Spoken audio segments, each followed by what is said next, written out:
I really want a grandchild soon. I'm sorry, but having a child isn't something that happens so easily. Once again today, I'm being pressured by my father-in-law to have a grandchild.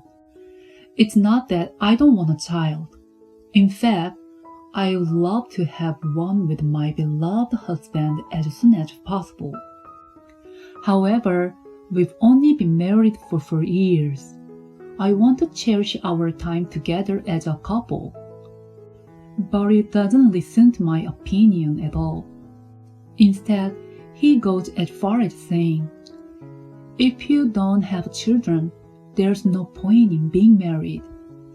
I've grown tired of such days. My name is Alexis. I got married to my husband Albert 3 years ago, and this year marks our 4th anniversary. Albert works in real estate and earns a decent salary, while I work part-time in a short-hour job. We decided to live with Albert's parents when he got married.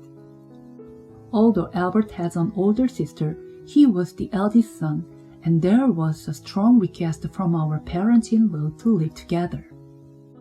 We accepted their request, or rather, we thought it would be better to live with them at first in order to save money for our future home. However, I regretted it. I should have thought more carefully about living together. About a month after our marriage, my father-in-law approached me. "Alexis, when will we have a grandchild?" "Huh?" We had just gotten married and moved into the in-laws' house a month ago.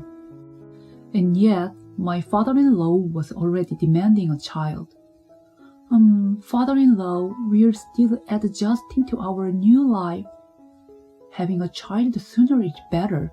Besides, I really want a grandchild soon. He started saying that. In the beginning, he said things like this even in the presence of my husband Albert. Every time Albert would stand up for me, "Dad, please stop. It's our decision, and we don't need your interference." He would say that for me. However, gradually, he started saying it only when Albert wasn't around. As I mentioned earlier, recently, he has been repeatedly nagging me about having a grandchild. I was venting my frustrations to a friend whom I hadn't seen in a while. It's really frustrating. Having a child is something that happens naturally. It shouldn't be forced upon us. As I said that, I stuffed my face with a cake. My longtime friend, who has always been close to me, responded, "That's what I told you, right? You should have thought it through before living together." "Yeah, but..." "Because you didn't listen to my advice, you know?" Saying that, they peered into my face. It's not like I hadn't considered anything. I had been visiting Albert's parents even before we got married, and my mother-in-law, although strict in some aspects, is a kind person who genuinely cares about others. My father-in-law doesn't interfere unnecessarily, so I thought he was just a harmless person. It turns out I was gravely mistaken. Albert will be working overtime today too, so when I get home, I know my father-in-law will say something about having a child. As I sighed while saying that, "Well, I understand about your father-in-law, but what about your mother-in-law? Hasn't she said anything about children?" "Yes, my mother-in-law hasn't said anything about children in the past 3 years. She occasionally points out things about other household chores, nagging me a bit, but nothing about children. In fact, when my father-in-law demands grandchildren from me when Albert isn't around, my mother-in-law stops him." "I see. Well, isn't that a good thing?" "Yes, my mother-in-law isn't particularly sweet toward me, but she doesn't say anything about children. In fact, when my father-in-law blames me, having a child is a natural occurrence, and it's not our place to interfere. She said that to me. I was grateful to have a mother-in-law like her, but at the same time I wondered if she didn't really like me. Did she not want my child who took away her precious son as a grandchild? With baseless assumption like that, I couldn't truly trust my mother-in-law from the bottom of my heart. One day, a major event occurred in my already dreary daily life. Hey, Alexis, what are you talking about? You can't possibly do that, right? Are you listening? Hey!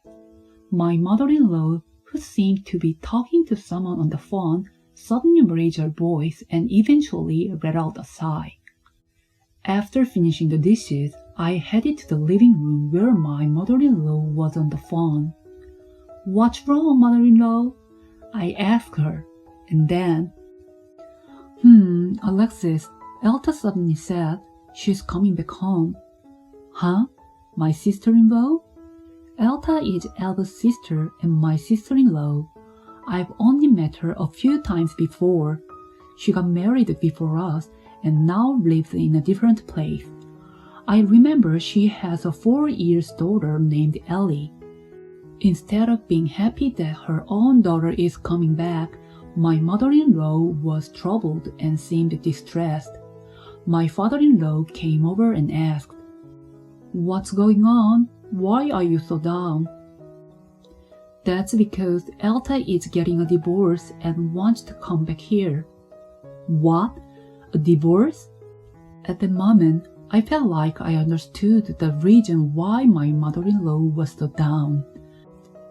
It must have been a shock for her that her daughter, whom she married off, was getting a divorce and coming back home. However, my father-in-law seemed more concerned about their granddaughter, little Ellie, than my sister-in-law's situation. Well, what about Ellie? Of course, Elta said she'd bring Ellie with her. Really? It's great that we'll be able to live with our granddaughter. Despite the fact that their own daughter was getting a divorce and returning home, my father-in-law was excited about living with their granddaughter. Moreover, from what I heard, the cause of the divorce was apparently the husband's infidelity, and my father-in-law had been freely expressing his disapproval. From the moment I saw him, I knew he wasn't a good man. Getting a divorce was the right decision. Saying that, he urged my mother-in-law to come back soon. However, who said we would let someone live in our house? It was my mother-in-law who interrupted my father-in-law. I refused. It's embarrassing to have my divorced daughter come back home. What are you talking about? Elta is the wedding here. It's pathetic not to let her stay, especially when Ellie is with her. He yelled at my mother-in-law. There were in a cold war with my father-in-law contacting my sister-in-law daily, urging her to come back home, and my mother-in-law contacting her to refuse her return. However, my mother-in-law's explanation ended up being in vain. Of course, my sister-in-law, who had nowhere else to go after the divorce, returned home about a month after the incident began. A few days before she moved in, a large number of cardboard boxes started arriving at our house. They couldn't fit all the belongings in the room my father-in-law had prepared for her, so the boxes invaded our bedroom as well. Even on the day she moved in, there were no words of gratitude or apologies like, "Thank you for having me," or "Sorry for the inconvenience."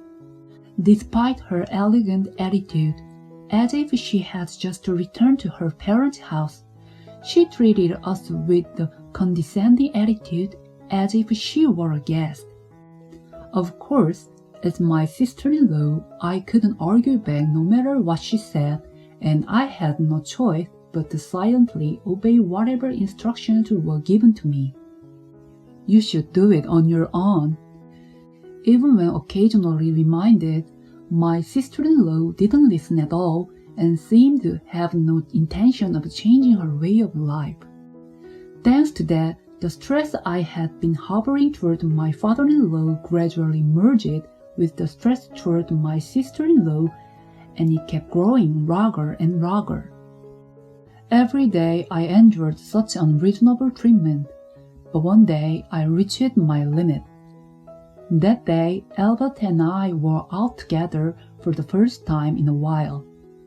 While we are away, my sister-in-law expresses her desire to live in our room and arbitrarily moved our belongings, exchanging rooms without permission. Of course, my sister-in-law didn't do it alone. My father-in-law approved it without permission and even helped with the move. When he returned home, we were shocked to see the state of our room. The photo we took on our trip was cracked, possibly dropped during the move, and my favorite dress was dirty. My husband asked my sister-in-law about it, but she insisted that she knew nothing. I held back my tears and said desperately,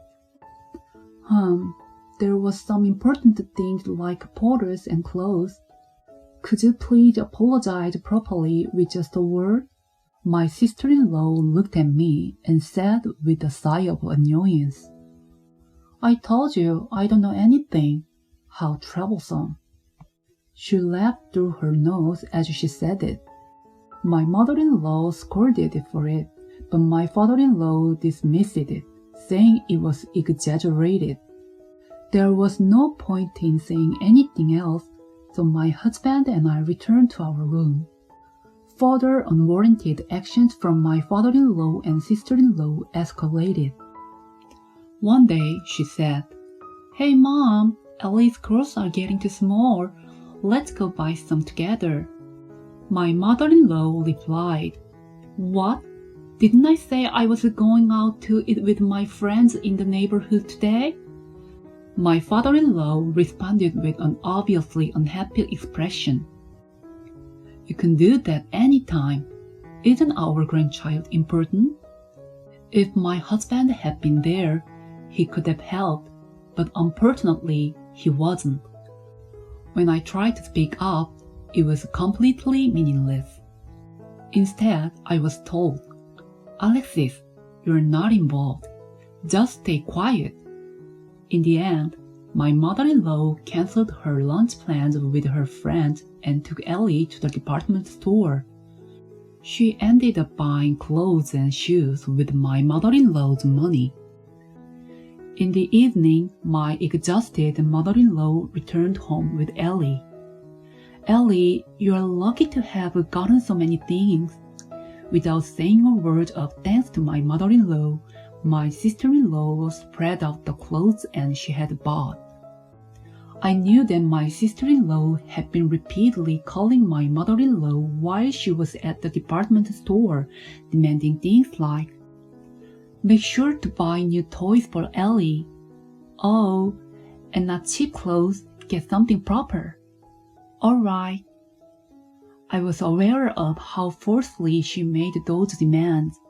My mother-in-law must have been really tired because she went straight to her room and fell asleep. Despite feeling disgusted by my sister-in-law and father-in-law's behavior, I set the table with the meal and went to call my mother-in-law.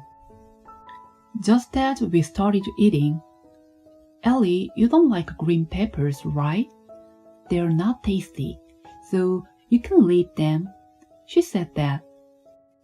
Even though Ellie hadn't taken a single bite yet, my sister-in-law voluntarily refused to feed her just because she didn't like them. Oh, sister-in-law, maybe she should try a bite first. Then my sister-in-law glared at me and said, Ellie is my child, you know? You don't have any children, Alexis, so you wouldn't understand. Stay out of it, okay? I was told that.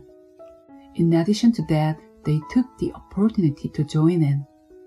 You'd understand if you had children, Alexis, but you can't conceive even one. Who knows when you will receive a blessing from above? Saying that, my sister-in-law and father-in-law laughed together. I had no words to say in response. Instead, I felt a strong sense of disgust welling up toward the two of them. Perhaps my mother-in-law no longer had the energy to argue back as she silently ate dinner. It was painful for me to watch my mother-in-law in that state, so I decided to talk to my husband and consult with him when he returned from work. I told my husband about today's events and the usual behavior of my sister-in-law and father-in-law. I see. It was that bad, huh? He grimaced as he said that. Actually, there was something I've been concerned about too. He started talking to me. The thing that my husband was concerned about was my sister-in-law. Did you receive child support? I don't care about child support. I just don't want anything to do with that man anymore. That's what she said. It was absurd for someone who didn't even work and made her mother buy everything for her daughter to demand child support. I thought the same. I immediately started contacting someone. A few days later, on Sunday.